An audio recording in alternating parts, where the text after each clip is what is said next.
नमस्कार मित्रों, स्वागत है आपका एक बार फिर आपके अपने YouTube चैनल अथर्व एकेडमी में। दोस्तों, इस क्लास में अपन डिस्कस करेंगे 27 मार्च यानी कि आज की पटवारी के फर्स्ट शिफ्ट के एग्जाम के बारे में। दोस्तों, एनालिसिस की वीडियो देखना आपके लिए काफ़ी इंपॉर्टेंट है, क्योंकि देखा गया है कि कई प्रश्न लगातार रिपीट हो रहे हैं और 50 से 60% तक सेम टॉपिक से प्रश्न पूछे जा रहे हैं। तो वीडियो के अंत तक जरूर बने रहिए। पहला प्रश्न था, विश्व पर्यावरण दिवस कब मनाया जाता है? तो दोस्तों, 5 जून को प्रतिवर्ष विश्व पर्यावरण दिवस मनाया जाता है। अगला प्रश्न था, सतपुड़ा की रानी के नाम से किसे जाना जाता है? दोस्तों, यह प्रश्न पहले भी रिपीट हुआ है और जैसा कि आप सभी जानते होंगे, पचमढ़ी को सतपुड़ा की रानी के नाम से जाना जाता है। दोस्तों, पचमढ़ी सतपुड़ा पर्वत श्रेणी पर स्थित है और सतपुड़ा पर्वत श्रेणी की महादेव पर्वत पर मध्य प्रदेश की सबसे ऊंची चोटी धूपगढ़ भी स्थित है। पचमढ़ी में दोस्तों पांडव गुफा स्थित है, तो पांडव गुफा से भी एक शिफ्ट में प्रश्न पूछा जा चुका है।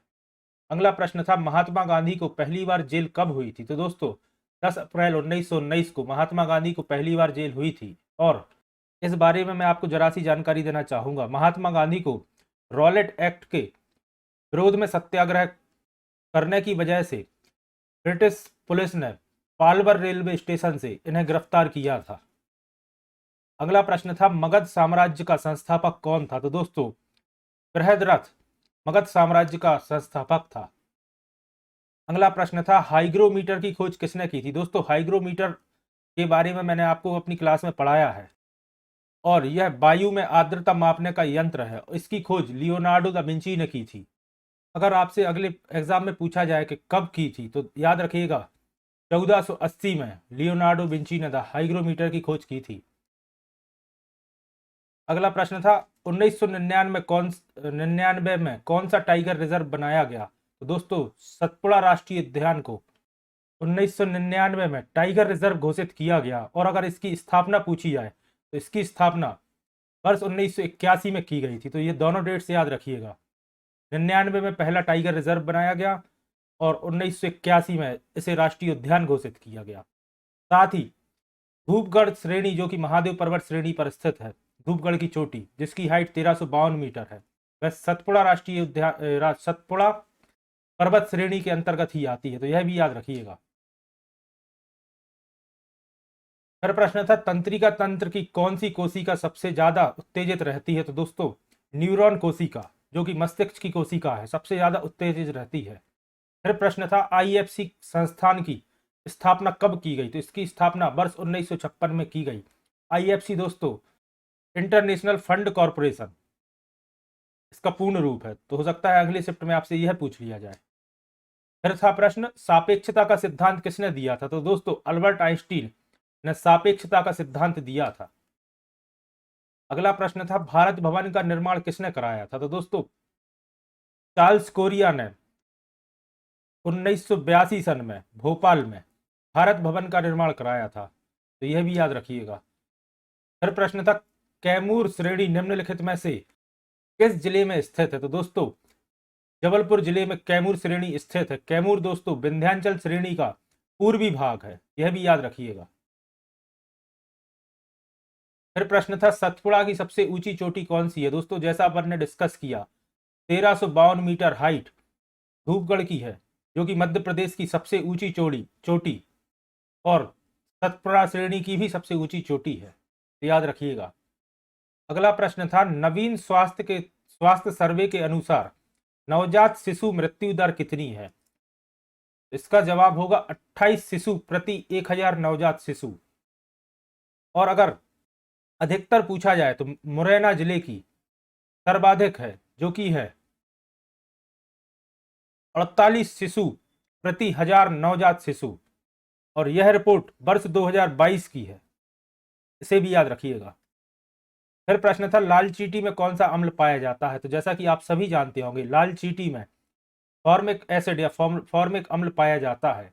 अगर लाल चींटी की जगह बिच्छू का डंक या मधुमक्खी में भी पूछा जाता तो उसमें याद रखिएगा फॉर्मिक अम्ल ही पाया जाता है। अगला प्रश्न था, पचमढ़ी की खोज किसने की थी? दोस्तों, जेम्स फॉसिट ने 1857 में। हो सकता है अगले उसमें आपसे वर्ष भी पूछ लिया जाए। पचमढ़ी की खोज की थी जेम्स फॉसिट। दोस्तों, ब्रिटिश सेना में एक कैप्टन थे तो यह भी याद रखिएगा। फिर प्रश्न था न्यूलैंड में कितनी तत्वों का वर्गीकरण किया। यहाँ न है दोस्तों, मिसप्रिंट है। न्यूलैंड ने कितने तत्वों का वर्गीकरण किया। तो दोस्तों हाइड्रोजन से लेकर थोरियम तक 56 तत्वों को उनके द्रव्यमान के अनुसार वर्गीकृत किया था न्यूलैंड ने। तो इसका सही जवाब होगा 56, हाइड्रोजन से लेकर थोरियम तक, याद रखिएगा। फिर प्रश्न था गुरुत्वाकर्षण के नियम के आधार पर जी का मान कितना होता है। तो दोस्तों यह होता है 9.8 मीटर पर सेकंड स्क्वायर। और यह प्रश्न दोस्तों पहले भी कई बार आ चुका है, तो याद रखिएगा। फिर प्रश्न था मॉडेम क्या होता है। ये कंप्यूटर का प्रश्न है दोस्तों। मॉडेम एक नेटवर्किंग डिवाइस होता है जो एनालॉग सिग्नल को डिजिटल में कन्वर्ट करता है और डिजिटल सिग्नल को एनालॉग में कन्वर्ट करता है। मैंने अपनी कंप्यूटर वाली क्लास में इसे विस्तार से समझाया है। फिर प्रश्न था राउटर का क्या कार्य है। तो दोस्तों इसका इस्तेमाल कई नेटवर्कों को जोड़ने में किया जाता है, राउटर्स को। फिर प्रश्न था एलपीजी में गंध को पहचानने के लिए क्या मिलाया जाता है। तो इथाइल मरकैप्टन मिलाया जाता है, क्योंकि एलपीजी में ब्यूटेन तथा प्रोपेन गैस का मिश्रण होता है और यह दोनों गैसेस गंधहीन होती है। इस वजह से अगर लीकेज है तो पहचाना नहीं जा सकता कि गैस लीक हो रही है। इस वजह से मिथाइल मरकैप्टन, जो कि एक सल्फर का यौगिक है, ब्यूटेन और प्रोपेन के साथ एलपीजी सिलेंडर में मिलाया जाता है। फिर प्रश्न था निम्नलिखित में से बेलों का क्या लक्षण है। तो दोस्तों यह पेड़ों पर चढ़ जाती हैं। साथ में ऑप्शन थे कि यह जमीन के अंदर रहती हैं, यह लाल रंग की रहती हैं, इस टाइप से ऑप्शन थे। तो याद रखिएगा बेल पेड़ों पर चढ़ जाती है। फिर हिंदी में अयादी संधि से एक प्रश्न था, स्टूडेंट्स द्वारा सिर्फ यही पता चल पाया है। एक लेन से संबंधित प्रश्न था। मैथ्स में बोडो मास से 3 से 4 प्रश्न देखने को मिले और संगठन और निर्णयन से सामान्य प्रबंधन यानी कि जनरल मैनेजमेंट में प्रश्न देखने को मिले।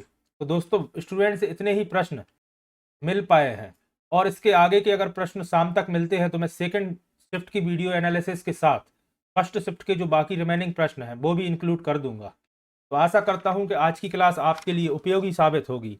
अगर आपने चैनल को सब्सक्राइब नहीं किया है तो चैनल को सब्सक्राइब करिए, क्योंकि लगातार एनालिसिस की वीडियो चैनल पर मैं अपलोड कर रहा हूं। साथ ही रिवीजन क्लासेस भी कंटिन्यू चल रही हैं, जिसमें खासकर वन लाइनर टाइप प्रश्न में लेकर आ रहा हूं, ताकि कम समय में ज़्यादा से ज़्यादा प्रश्नों का आपका रिवीजन हो सके। और पटवारी की प्रैक्टिस सेशन की क्लासेस भी कंटिन्यू अथर्व एकेडमी पर चल रही हैं, तो अगर आपने वह नहीं देखी है तो उन्हें भी जाकर एक बार जरूर देखिएगा। प्रैक्टिस सेशन की क्लासेस से और वन लाइनर से अधिकतर प्रश्न दोस्तों पटवारी के एग्जाम में देखने को मिल रहे हैं। शाम को फिर हाजिर होता हूँ सेकंड शिफ्ट के एनालिसिस के वीडियो के साथ। धन्यवाद दोस्तों।